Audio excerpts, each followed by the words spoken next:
If you're new to real estate investing, I'm going to show you in this video a cheat code, a way I'm going to give you your 30-second elevator speech that you can tell any house seller that they'll remember you and they'll bring you their properties first.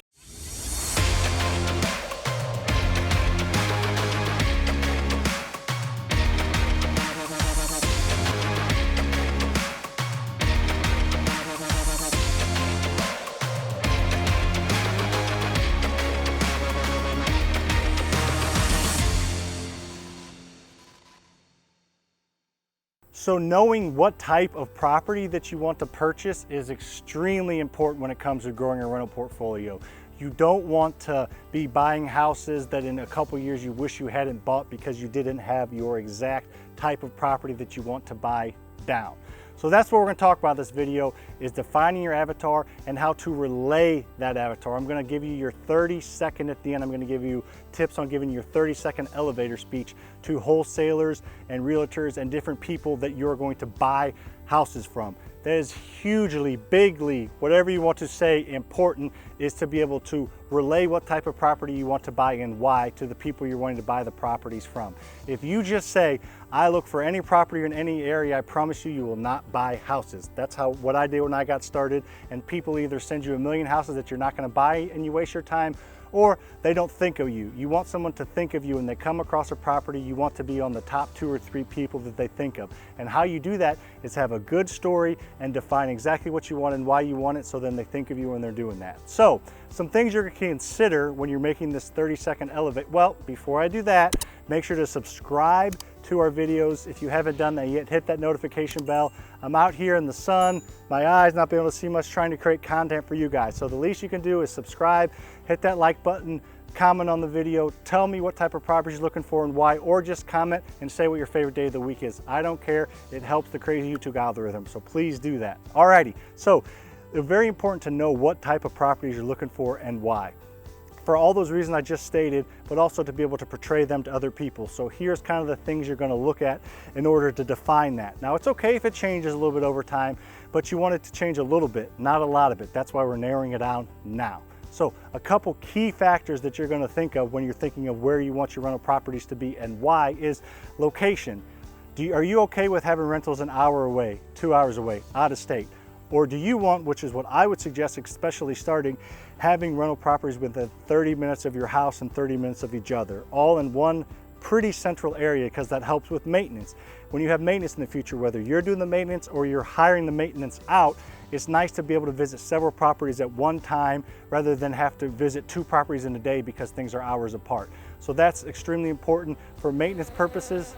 As the butterfly flies by me, it's also important just to be able to know your areas. It's a lot easier to know a 15-mile radius area than to have to define and know areas and know comparables and know what rents go for and know which neighborhoods are good, which neighborhoods are bad in a whole hour and a half, 2-hour span.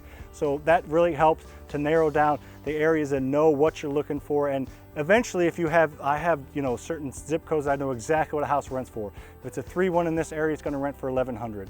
If it's a if it's a 3-1 in this area, it's going to rent for $850. I know that, so it really helps me run numbers in my head when someone brings me a property, so I know if it's going to work or not before I really dig into the numbers, save myself time and them time. And also, if you know which area you want to be in to a certain degree, there's certain people that specialize in certain areas, certain real estate agents who can bring you deals that know this area, so you know who to talk to if you know that real estate agent specializes in those 3 or 4 zip codes or whatever that may be, or different wholesalers or different people that just seem to come across more properties in that area, you'll know who to go to. All right, so now that you have your area kind of defined and you know kind of where you want to be, you need to figure out what type of property you want to invest in. Do you want to invest in single families and duplexes? Do you want to invest in multifamilies? So it's okay to invest in all those, but just getting started, you probably want to narrow it down. I think it's probably okay to say you want single families or duplexes. I think that's okay to be that narrow, but there's a whole nother group of brokers, there's a whole nother group of real estate agents that deal with multifamily. So if that's what you're wanting to get into, you need to know that. If you're okay with the single families or the duplexes, which is 2 properties. So if that's what you want, is those smaller properties, you're going to want that single family or duplex, which is 2 properties. You know what type of property to look for, what is the makeup of the property. Now that you know that, you're going to kind of want to know what age of property you look for.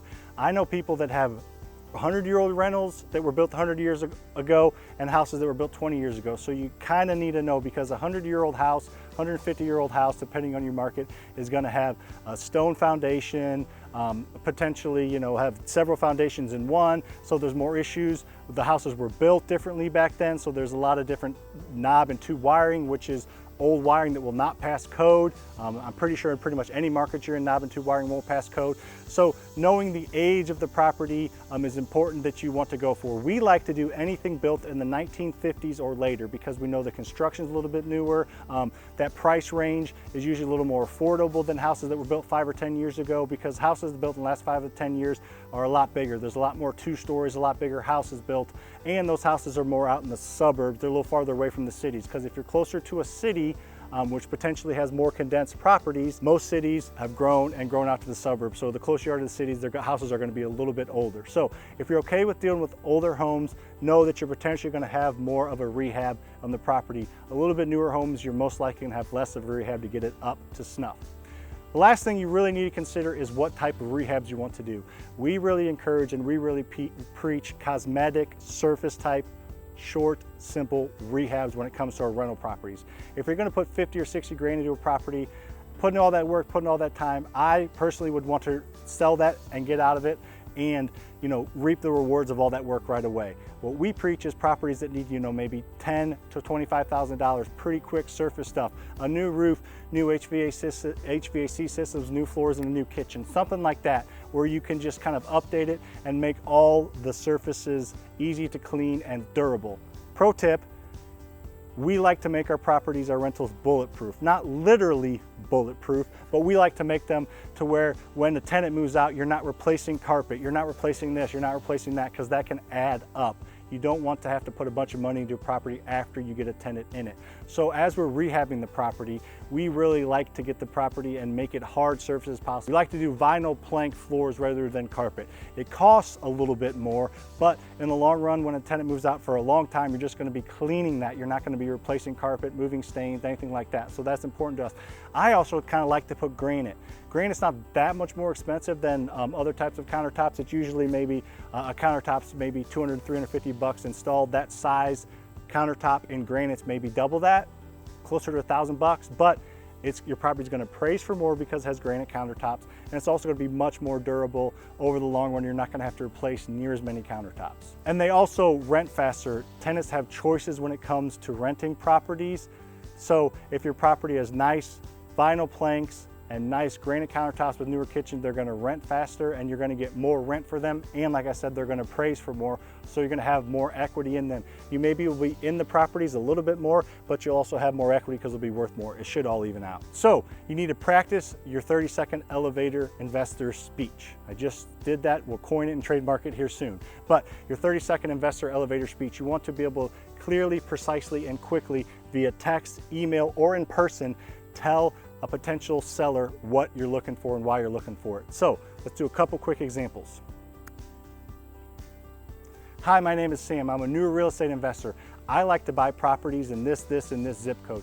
The reason I like to buy in those zip codes is because I know that area very well. I'm trying to get as many properties as I can in that area because I really want to make that area nice. I really want to put nice families in those houses and really up the value of that area. I look for properties that need $10,000 to $25,000 because I like to do quick cosmetic upgrades. If the house needs a total gut, needs $40,000 to $50,000, I'm probably not your buyer. But if it needs just cosmetic updates under $200,000, then I can definitely be the buyer for that. I can pay cash, I can close in 3 weeks. I just need to get in the property one time and I'll be easy to work with.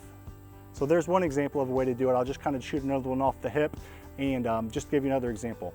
Hey, my name is Sam. I have 3 or 4 rentals in this county. I'll buy any property in this county as long as the after repair value is under $250,000 and no less than $100,000.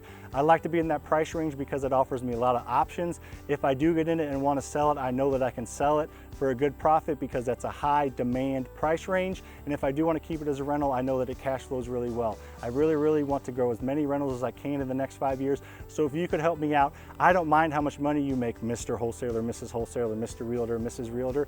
I just need to meet my my criteria. If you give me a shot at it and get me in the property, I promise you I will give you an offer within 24 hours. It'll be as good as I can be off the bat. I don't want to negotiate. I'll give you my best offer up front. If it works, I can close in 3 weeks. If it doesn't work, I completely understand. Bring me your next one, but I will always give you offers. So there's a few different things I played with in both of those elevator pitches, but basically you want the person you're trying to buy the house from to know that you're easy to work with, that you can close fast, and that you're not there to play games. You're serious about it and you're going to give a solid offer. So it may take some time to get that down a little bit, and that's okay to practice it. When I got started, I wrote it out several times on a pad, on an email. I checked it, double checked it, sent it out. I copied it so I could copy and paste it in text. So it takes a while to figure out what you want. But once you figure that out, it's going to be so much easier for you, I promise. It's a secret cheat code to have people remember you when they come across properties, because that's the name of the game, is finding the right property at the right price in the right location. If someone thinks of you and they come across that property, you're going to be miles ahead of your competition that no one thinks of. If you got any value out of this video, like I said earlier, smash that like button, subscribe, comment anything you want in the comments. I'm the one replying to the comments, so I'll do my best to help you out. Look at our other videos. You can see I give great replies to every single comment. I love to communicate with you on there. Also, above me is a video that Lucas and I put together. We go into every single detail. We talk about this kind of stuff and more detail. We talk about everything you need to know when you're buying your first rental properties. It's a long video, but it's worth a watch because we go into great detail about everything you need to know when you're buying your first rental property, from funding to rehabbing to renting to property management to anything you need to know about your first rental property.